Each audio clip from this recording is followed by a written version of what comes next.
Good afternoon, ladies and gentlemen. Today, we are from Group 5.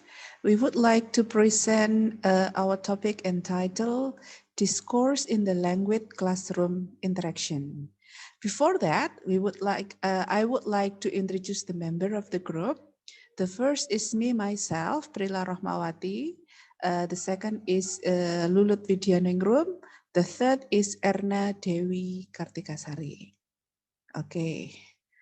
Before we discuss further what is actually discourse in the language classroom interactions, let's get the stem fix first. What is meant by classroom language, discourse in the classroom language, and classroom discourse analysis? Okay, let's go to the first term. What is meant by classroom language? Classroom language is a language which is used in the classroom by teachers and students and for what specific teaching and learning purposes. It's according to Mercer 2007. So it's implied that classroom language is the routine language that is used on a regular basis in the classroom for teaching and learning purposes, which cover four division. They are topic, content, function, and form. Now, what is actually discourse in the language class, in the classroom language? Discourse in the classroom is a matter of the oral use of language in the classroom devoted to the development of any language other than the learner's first language. It's according to Rhyme 2008. So discourse in the classroom is the language that teachers and students use to communicate with each other in the classroom. The communication is in the form of talking or conversation when teaching takes place. Okay, let's go to the next slide.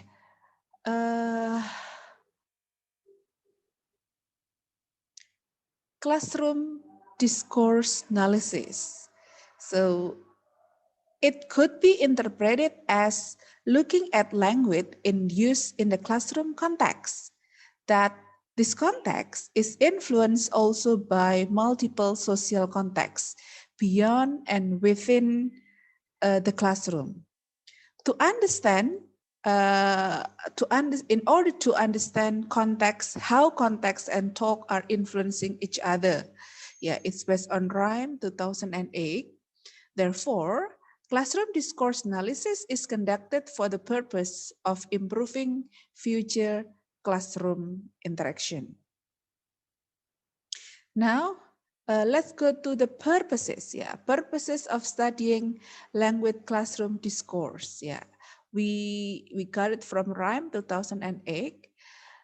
The first purpose is it enhance mutual understanding between teachers and students. This is because looking closely at the talk between teachers and students can reveal general pattern of communication.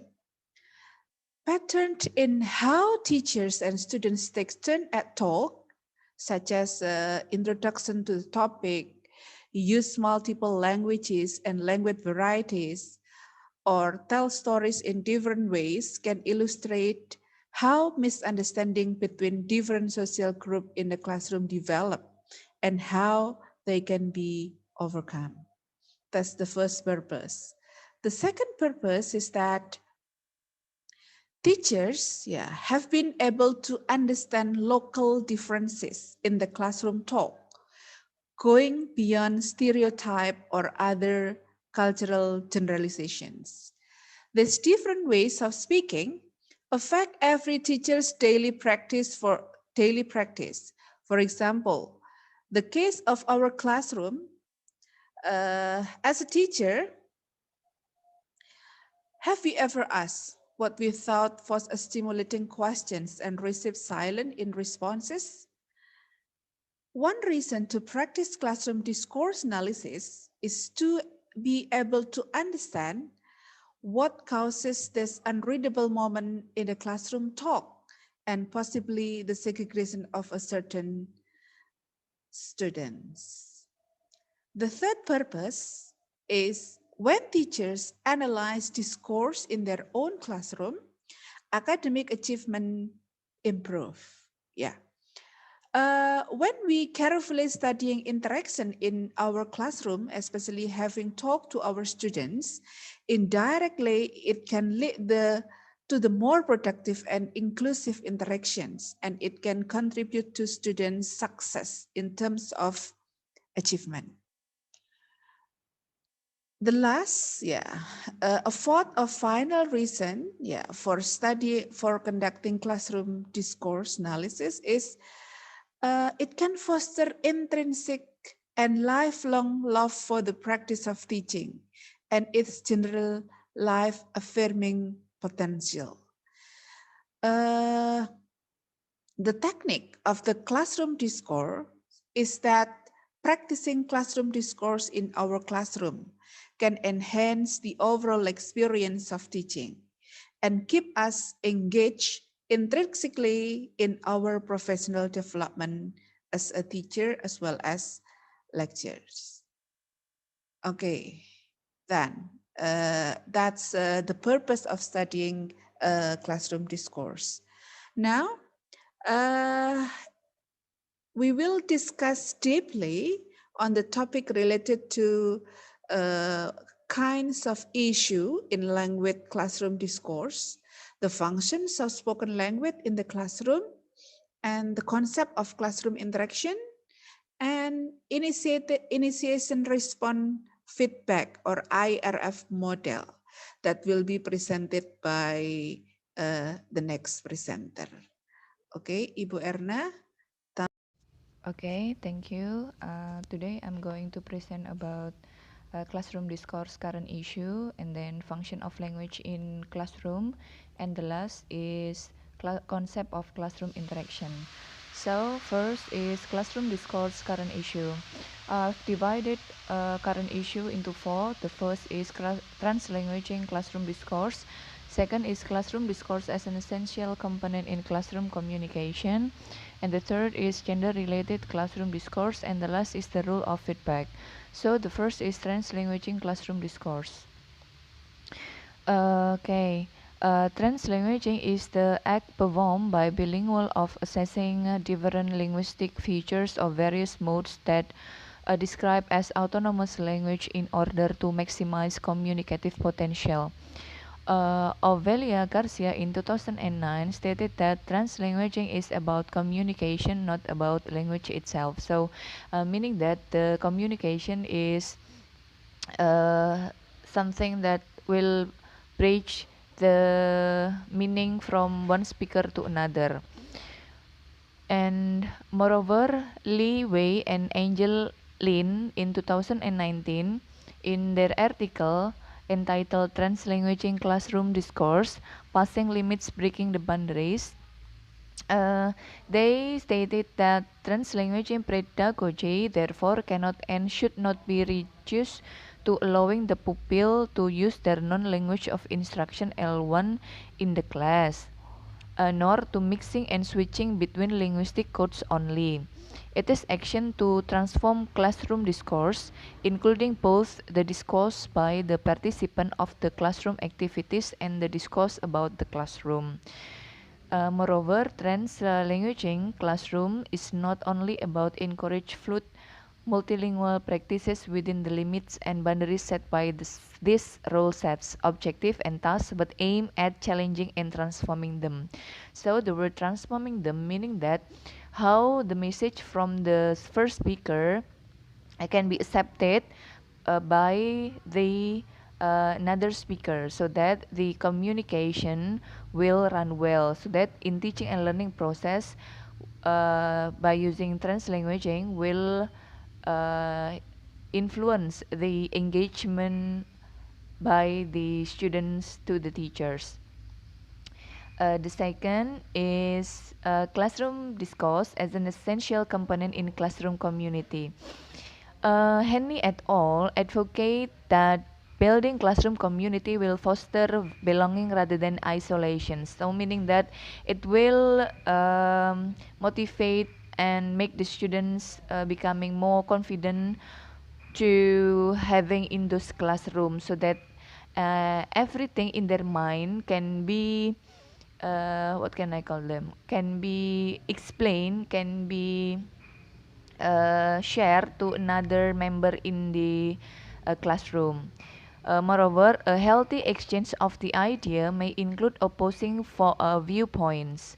It is necessary to create a classroom community that is inclusive and supportive all its members. So, supportive environment is reciprocal in nature, meaning that when the students are allowed to voice option, collaborate, they have more positive view on the class environment. So that when the students have the positive thought, the voice of them can be accepted by another, and it will gain more insight, more ability for the student to be shared to another person in the classroom, so that it will also support the students to have the high order thinking skill in the classroom. The third is about gender related classroom discourse. Okay, Sunderland in 2004 allowed that the fact teachers normally interact with the male rather than female students in the classroom and ask more questions from them, and emphasize the fact that teachers should produce equal opportunity discourse in the classroom where the female and male should be equally given the opportunity to express themselves. Uh, yeah, the opportunity to express themselves to the students, whether it's going to be women or men, meaning that they have the same part, they have the same chance to speak up in front of the class, to share their thought to their friends. Okay, moreover, the effect of gender on pattern of the classroom interaction also becoming the article by Nasser Rasidi and Saharna Deri in 2012. According to the result of the study, male and female share some features. The pattern of teacher-student interaction were gender-related. Female teachers more interactive, supportive, and patient with their students than male teachers. They asked more referential questions, gave more compliment, and used less directive form. On the other hand, uh, the students teacher talk were also affected by gender of the students. While male students initiated more exchange with their teachers, female students prefer to be addressed by the teachers. Male students also made the humor and gave more feedback to their teachers. So um, it is about gender, so that just a little bit sensitive issue from time to time. So they have equal in giving their thought in the classroom. And the last is feedback. Okay, the feedback is the most influential learning, as powerful as the quality of quantity in instruction. Feedback is a consequence of the performance. How about the performance delivered by the students will become the point of feedback from the teachers. Um, Moreover, corrective feedback and teachers' development by Rod Ellis in 2009. The conclusion for this article is feedback is a complex phenomenon. So the complexity is reflected in the controversy that surround such issue, and whether to correct, what is to correct, and how to correct, and when to correct. So uh, the teacher know about the things they face, how about to engage the students about this kind of feedback. So it's going to motivate the students further in engaging in the teaching and learning process, and the student will feel like they are becoming what can I call them, can be accepted in the classroom. Okay, we go to the next slide. Function of spoken language in the classroom, there are three. First is as interaction, second as transaction, third as performance. Uh, First, talk as interaction, perhaps the more difficult skill to teach since interactional talk is the very complex and subtle phenomenon that take place under the control and unspoken rules. In the experience, there are best taught in providing example embedded in natural dialogue, model features such as the small talk happening in the classroom for the example. So the teacher having the safe topic related to the subject that he or she have been delivered, and have to avoid about the sensitive issue like religion and also maybe money or the salary. Second, talk as transactions refers to situation where the focus is on what is said or done.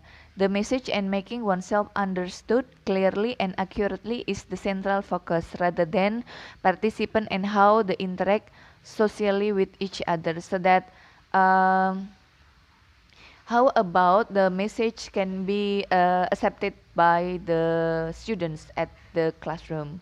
The third is talk as performance. It refers to the public talk. Talk is transmit information before the audience and such as the classroom presentations. So that's about the talk performance. And okay, now we go to the third. Okay, the third slide is about concept of classroom interaction. First is interaction is the essence of the communication. So, meaning that the classroom, both teachers and students should have willingness to participate in the interaction so that the engagement can be occur in the teaching and learning process. Second, classroom interaction consists of two types: nonverbal interaction and verbal interaction. Nonverbal interaction is related to behavior response in the class, meaning that the students interact through their behavior such as head nodding, head raising, body gesture, and eye contact. Verbal interaction, on the contrary, contain written interaction and oral interaction. Written interaction is the style of interaction in which students write their ideas and thought. It means that they interact with others through written words, document, and so forth. By contrast, oral interaction implies that students interact with others with speaking in the class, answering and asking questions, making comment, and taking part in the discussion, so that the teaching and learning process will run well and the engagement things from the students to the teachers will occur. And the third is classroom interaction needs participation of both teacher and students. Um, Classroom interaction needs this one because the teacher's role is the most important in designing tasks and monitor the process of doing, whether the whole class discussion or small group. Teacher can do much create the interactive classroom. Students need to think, speak, and be listened to as they participate in the classroom. So the teacher and the students will develop the interaction during the teaching and learning process so that the materials will accepted by the students so that the students will gain a lot of knowledge, a lot of curiosity feeling in the materials. The last is interaction happen when the whole class is engaged in a group of conversation. So when the interaction happen from the teacher and the students and they are engaged in the conversation, so meaning that the classroom interaction will build so that the students and lecturer, students and the teacher will make a nice connection so that they are going to get the goal of the teaching and learning process. Okay, thank you. That's all from me. Okay, thank you Ibu Prila and also Ibu Erna for giving the brief explanation of what is classroom discourse and also what kind of studies dealing with the classroom discourse. Okay, in this part I'm going to explain a bit about the one of the model in dealing classroom interaction analysis. What I'm talking is about IRF model proposed by Sinclair and Coulthard in 1975. Okay, this model is among others model that is widely used in doing classroom interaction analysis. Alright, so the model from the Sinclair and Coulthard in classroom interaction analysis describe patterns of teacher-student interaction in the classroom. Okay, the model focus on the ascending order of larger unit to smaller unit from transaction, exchange, move, and act as illustrated in the diagram. Okay, you can see the diagram in the slide. We are going to talk a bit about the diagram actually. The Sinclair and Coulthard's framework is categorized as transactions. So all kind of classroom interactions is called as transactions. The transactions consist of exchange, moves, and acts. What is X there? X is the smallest unit of the rank. The three most frequently found acts are elicitation, directive, and informative acts. That is the most common acts actually, but there are many other acts based on Sinclair and Coulthard. Later we are going to talk about another form of acts. While in there, acts are combined together to form moves. There are 5 classes of move: framing move, focusing move, opening, responding, and follow-up moves.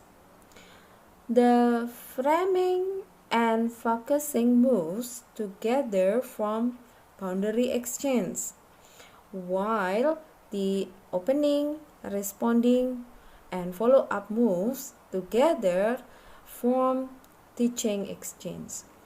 Now let's talk about what is boundary exchange and teaching exchange based on this framework. Boundary exchange is the exchange that signals the transitions from one section of the lessons to the next sections. Okay, so it consists of framing move. What is framing move? This is the move that signal the beginning stage of the lesson, like how teacher open the lesson and how teacher, for example, provide the explanation of the teaching goal. While the next, the focusing move, this is the move to draw students' attention to the directions of the lesson. Okay, now let's move to the teaching exchange. Teaching exchange, as you can see there, consists of opening move, response move, and follow-up move. This 3 move sequence is usually called as a IRF, or initial, response, and follow-up sequence. This sequence is the most essential part of the model here. So actually the IRF model here mostly talk about teaching exchange. A number of exchanges make up transactions. So transaction here as the largest unit of the classroom. You can see also the model again to give a clear picture of the framework.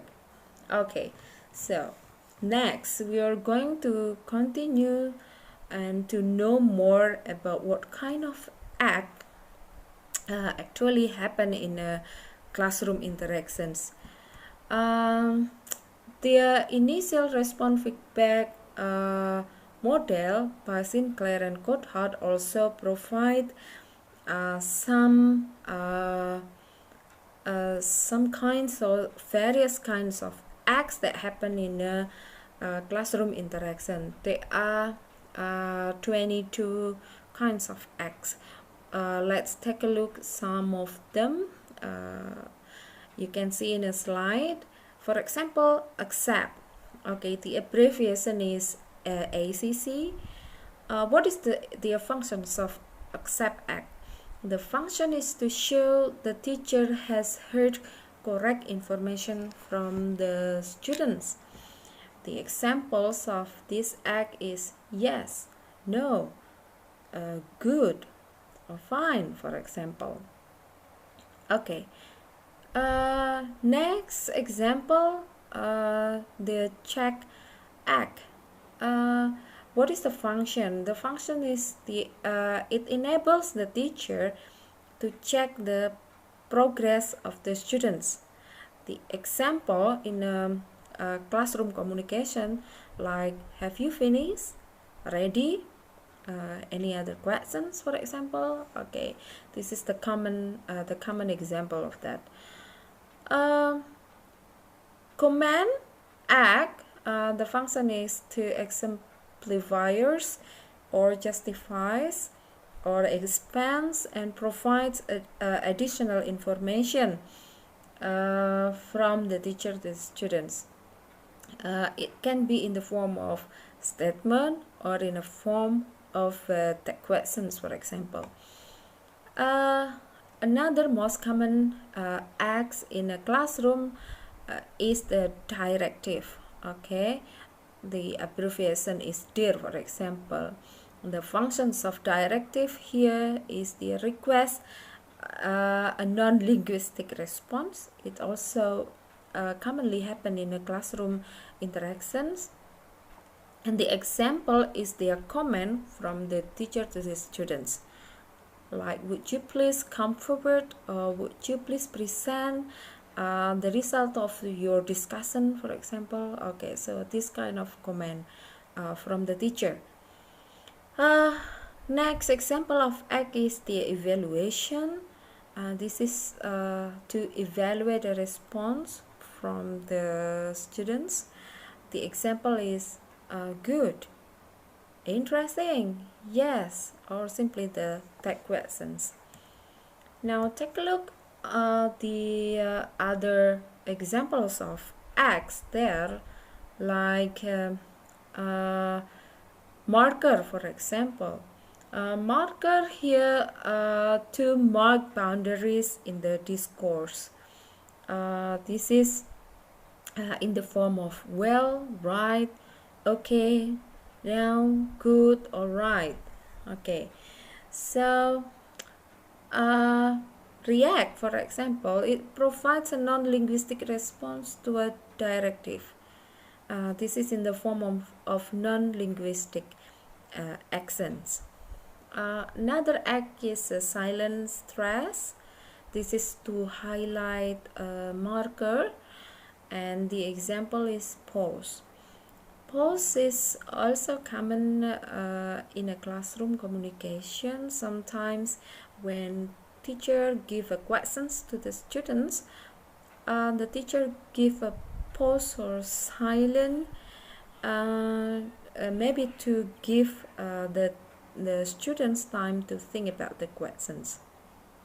Okay, so among numbers of acts here, to make it easier for the researchers who want to conduct their classroom interactions, usually the researchers provide their video and also the audio of the classroom communication to make sure that the researcher can record all kinds of acts happens in a classroom interaction. Okay, so well, this is the examples of IRF analysis. Usually the researchers will do the transcriptions here for verbatim transcriptions to give the complete data. Okay, so as the researchers, they can simply give the code as initiations, response, or feedback, or follow up in a data. Okay, so the next example, after the researchers code the IRF, he can also code the move, what kind of move happened in a data, or what kind of act in a data. Okay, just give the record or the written note, actually, like the example, the act happened there is elicitation, accepting, or acknowledge, and what kind of move, the move is opening move, for example. So this step is really important for the researchers to code all kind of act happen in a classroom interactions. Okay, this is another way to code the exchange or the act happen in the classroom interactions by giving the column there. So the column is really helpful for the researchers so that they can directly combine the exchange number, for examples, or what kind of exchange type happen in a classroom interactions. Okay, so I think that's all the presentations. I hope that these presentations is really beneficial for those who want to conduct classroom discourse, especially classroom interaction, as one of the purpose of doing this for the teacher is really beneficial for the teacher doing the classroom interaction analysis to give what's that, it's kind of reflection for the teacher, and it gives a clear understanding on what happened in a classroom seen from the exchange or the move in interaction analysis. Thank you for your attention. Let's close this by saying Alhamdulillahirobbilalamin. Wassalamualaikum warahmatullahi wabarakatuh.